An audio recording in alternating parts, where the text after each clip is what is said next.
FLM, wide open thinking, world-class work, and far-reaching results. Now with locations in Minneapolis, Columbus, Indianapolis, and Washington, D.C. A strategic marketing and communications company dedicated to serving clients who specialize in the business of agriculture and the life of rural communities. Thank you for joining us for our Agri-Pulse Washington Week in Review. I'm Spencer Chase, joined as always by Agri-Pulse Senior Editor Phil Brasher, discussing the week that was, agriculturally speaking, in Washington, D.C. The big news out of Washington this week is the beginning of the appropriations process. That's where Congress decides to allocate money to certain departments, maybe attach a policy rider or two if they get such an inkling. And Phil, I want to talk about probably the most important piece of legislation coming out of this process, for our readers at least, the bill that funds the USDA and FDA. Right. We call it the Agriculture Appropriations Bill. Just came out, the House version just came out this week. We probably won't see the Senate version for 2 or 3 more weeks. But interesting things in the House bill. It would put some more money in terms to research into rural development and to fighting some agriculture pests like citrus greening and avian influenza. Interestingly, they provide funding for the first time for some on-farm monitoring of antibiotic resistance.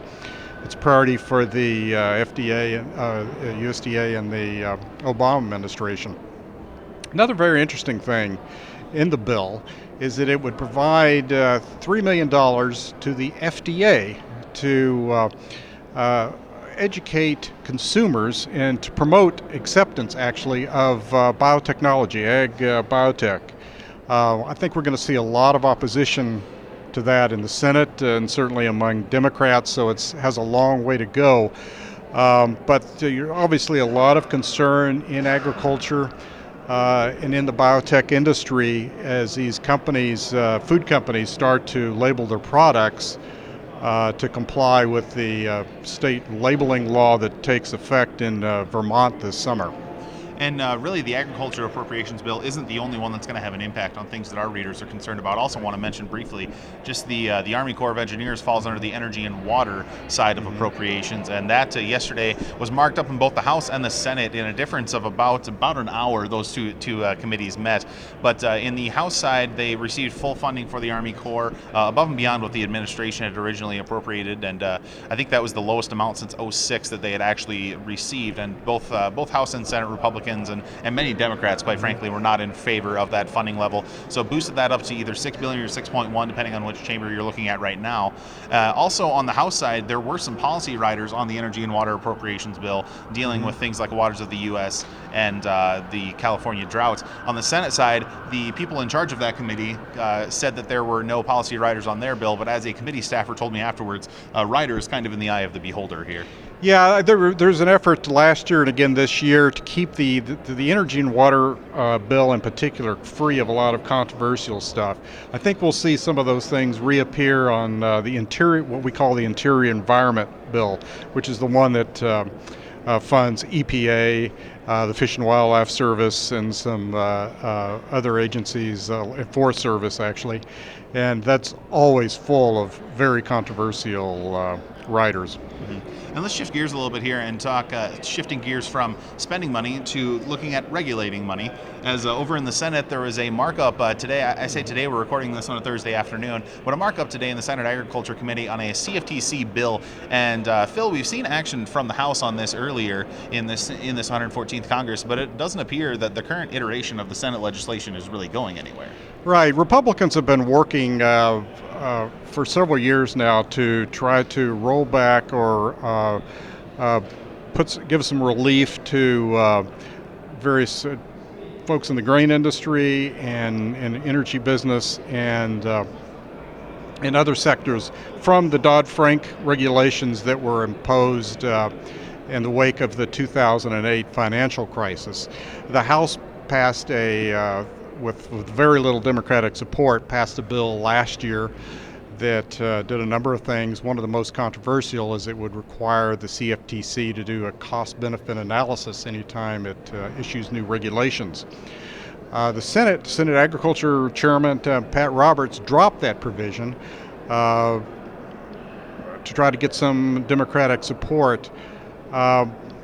But the Democrats are still insisting on more money for the CFTC, and that's one where the Republicans have been unwilling to increase funding for the commission, and so there really is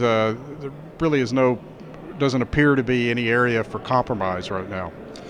Yeah, and it'll be interesting to see that debate going forward, because that was one of the issues that the House Ag Committee, new House Ag Committee leadership for the 114th Congress, Mike Conaway and Colin Peterson, decided that was going to be an issue they were going to tackle right away. And here we are in April, midway through April of the final year of that Congress, and still waiting for full reauthorization of that CFTC. Right. Yeah. The problem for Republicans in the industry and trying to get that bill passed is that the CFTC doesn't have authorization now. It lapsed, and it doesn't even have to have it to keep operating, as we've obviously seen.